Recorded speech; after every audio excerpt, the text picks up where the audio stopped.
চলমান জ্বালানি সংকট মোকাবেলায় একগুচ্ছ নতুন সিদ্ধান্ত নিয়েছে সরকার। এসব সিদ্ধান্তের মধ্যে রয়েছে সরকারি ও বেসরকারি প্রতিষ্ঠান চলবে ৯টা থেকে ৪টা পর্যন্ত, ব্যাংক ও আর্থিক প্রতিষ্ঠান চলবে ৯টা থেকে ৩টা পর্যন্ত। সন্ধ্যা ৬টার মধ্যেই বন্ধ করতে হবে সব মার্কেট। নিষিদ্ধ করা হয়েছে সব ধরনের আলোকসজ্জাও। শিক্ষা প্রতিষ্ঠান নিয়ে সিদ্ধান্ত আসবে আগামী রবিবার। বৃহস্পতিবার রাতে মন্ত্রিসভার বৈঠক শেষে এসব সিদ্ধান্তের কথা জানান মন্ত্রিপরিষদ সচিব নাসিমুল গনি।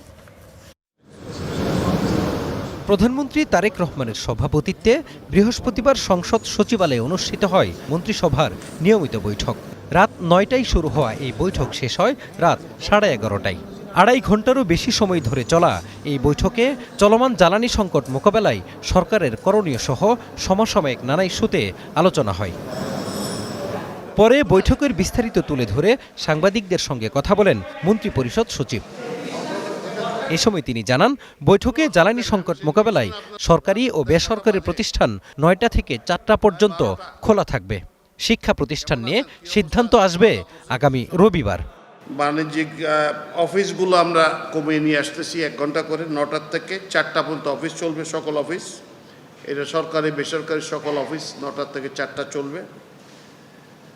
আর ব্যাংকিংগুলো চলবে আওয়ার্স ৯টার থেকে ৩টা পর্যন্ত, ৪টায় ব্যাংক বন্ধ হয়ে যাবে। শিক্ষার বিষয়ে শিক্ষা মন্ত্রণালয়ে যে বিভিন্ন জায়গায় যে চাহিদা আছে বিভিন্ন পর্যায়ে, সেটা বিবেচনা করে নিয়ে রোববার থেকেই কিছু আলাদা নির্দেশনা দেওয়া শুরু করবেন ইনশাআল্লাহ।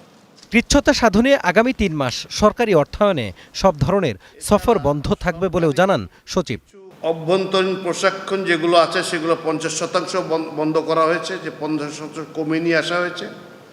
সরকারি অর্থায়নের সকল বৈদেশিক প্রশিক্ষণ বন্ধ করা হয়েছে পুনরাদেশ না দেওয়া পর্যন্ত। এছাড়া সভা সেমিনারে আপন ব্যয় ৫০% হ্রাস করা হয়েছে।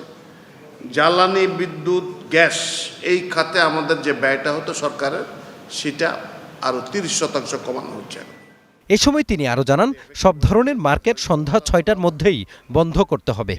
সকল ধরনের মার্কেট ৬টার পরে কোনো মার্কেট চলবে না। খাবার দোকান, ওষুধের দোকান, এইরকম জরুরি যেটা অর্থবার্ষিকীয় সবার সবসময় যা থাকে সেগুলো খোলা থাকে।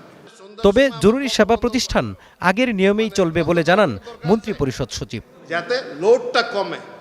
Mazharul Islam, star news, Dhaka.